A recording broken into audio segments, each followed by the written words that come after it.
We are back again with our new topic, The Algebra of Infinite Justice, जो कि लिखा गया अरुंधति राय के बारे में राय ने। ठीक है। अरुंधति राय क्या है? एक बुकर प्राइज विनर है। The God of small thing ये इनकी बुक थी, उसको उन्हें बुकर प्राइज मिला था। ठीक है। अरुंधति राय एक नाइट एंजल की तरह है जो हर मुसीबत का सामना करते हुए आसमान में चमक रही हैं। ठीक है। इंडियन राइटर है और ये जो अलजेब्रा ऑफ इन्फिनिट जस्टिस है वो भी एक कलेक्शन ऑफ ऐसे है। ठीक है। तो इसमें मेजरली बात की गई है attack on world trade centre and pentagon on 11 सितंबर 2001। तो 2001 में 11 सितंबर को जो अटैक हुआ, कहाँ पे? वर्ल्ड ट्रेड सेंटर WTC, वहाँ पे जो अटैक हुआ, कहाँ है? अमेरिका में है, उसमें। ठीक है। तो वहाँ जो अटैक हुआ, तो उस अटैक के बाद अमेरिका ने वॉर शुरू कर दी उन लोगों के खिलाफ जिन्हें अमेरिका खुद नहीं जानती थी। ठीक है। उन्हें नहीं कंफर्म पता था कि इन लोगों ने हमारे यहाँ अटैक किया। ठीक है। कोई एविडेंस नहीं थे उनके पास। FBI मतलब जो फेडरल ब्यूरो ऑफ इन्वेस्टिगेशन है, उसने खुद डाउट किया था कि जो हाईजैकर्स थे उनकी कोई आइडेंटिटी आइडेंटिफाई नहीं हो पाई है। ठीक है।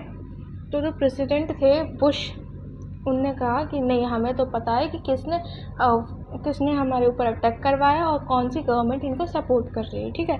तो उनने क्या किया, who were terrorist and the government supporting. ठीक है।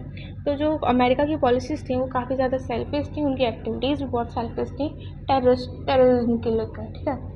तो he tries to win world attention and sympathy. तो अमेरिका ने क्या किया कि जो जितने भी मीडिया प्लेटफॉर्म थे उन सबको इकट्ठा करके उनमें ऐसे खबर थी कि भाई इन लोगों ने हमारे पर हमला किया, सबकी सिंपैथी गेन करने की कोशिश की। ओके।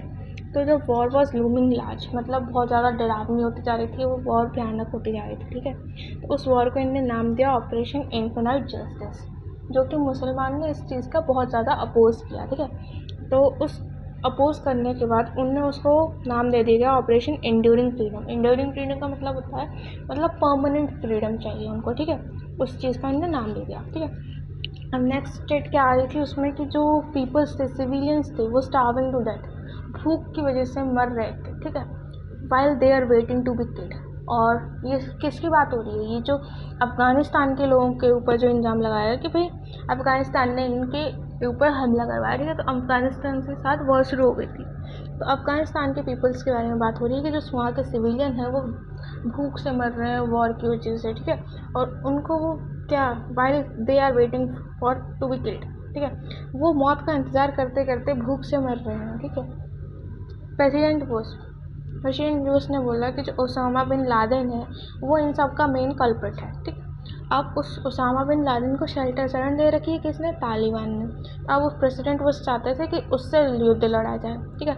अब उनने क्या किया कि अमेरिका ने हैंडशेक कर लिया किसके साथ? पाकिस्तान की ISI के साथ। काफ़ी सालों तक उन्हें फंडिंग देते रहे, किसके लिए? सोल्जर्स के लिए। ठीक है, कि वो सोल्जर आर्मी इकट्ठी कर सके, फिर हम ओसामा बिन लादेन पे हमला करें। ओके। एंड प्लांट ओपियम्स मुजाहिदीन। तो वहाँ के जितने भी लोग थे, जहाँ पे इनने कहाँ पे जो अफ़गानिस्तान और पाकिस्तान वो बॉर्डर था उस एरिया पे इनने पूरा कब्जा किया इनने। और फिर वहाँ पे जो मुजाहिदीन थे, मतलब मज़हब के नाम पे जो सारा काम करते थे, उनसे इन्हें ये ओपियम प्लांट कराई गई। ओपियम का मतलब होता है एक तरीके का ड्रग कह सकते हो, अफीम, हीरोइन, ये सब चीज़ें ओपियम होती हैं। ठीक है। तो उसकी खेती करवाई गई। उस खेती से इनने काफ़ी सारा प्रॉफिट कमाया। उससे इनने सोल्जर्स रखे, आर्मी को सैलरी देते थे और ट्रेन करते थे। ठीक है। उसके बाद में इस ऐसे में कहीं भी ओसामा बिन लादेन का कोई जिक्र नहीं किया गया उसके बाद में, ऐसे यहीं पे ख़त्म हो जाता है।